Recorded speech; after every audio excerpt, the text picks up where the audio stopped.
Guys আজকে আমরা নিয়ে এসেছি এক মজাদার খেলা। এই যে ঘর টানা আছে চারকোনা করে, এই ঘরের বাইরে যদি পা চলে যায় তাহলে ডিসকুয়ালিফাই, আর বেলুন উড়িয়ে জামাগুলো পরতে হবে। তাহলে যে আগে পরতে হবে সেই ফার্স্ট হবে। তো রেডি তোমরা? তো স্টার্ট। দেখা যাক কে পারে। পা বেরিয়ে গেলে ডিসকুয়ালিফাই, এক পা বেরিয়ে গেলেও ডিসকুয়ালিফাই। দেখা যাক, হবে হবে, খুব মজাদার খেলা। কে পারে?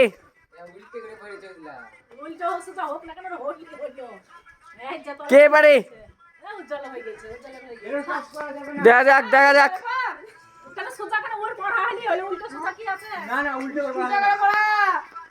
কোথায় যাক দেখা যাক কে পারে। বেলুন পড়লেও হয়।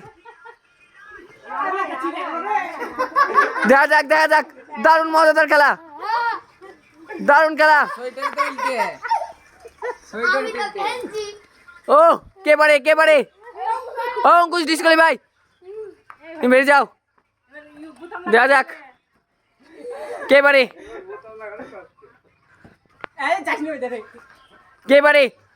অঙ্কুশ। কে পারে কে পারে? এখন আমাদের খেলা চলছে। ও একজন ডিসকুয়ালিফাই হয়ে গেছে, আরো একজন। তো দেখা যাক এই দুজনের মধ্যে কে পারে। সব লাগা। দেখা যাক কে পারে। এখন হাড্ডাহাড্ডি খেলা চলছে। কে পারে? যে পারবে তাকে আজকে এই যে প্রাইজ দিতে হবে। ও বেলুনি বেড়ে গেছে। তো গাইস এটা কি বলা যাবে? এটা তো বেলুনি বেড়ে গেছে। তো কাকে ফার্স্ট করাবো তোমরা কমেন্ট করে বলো।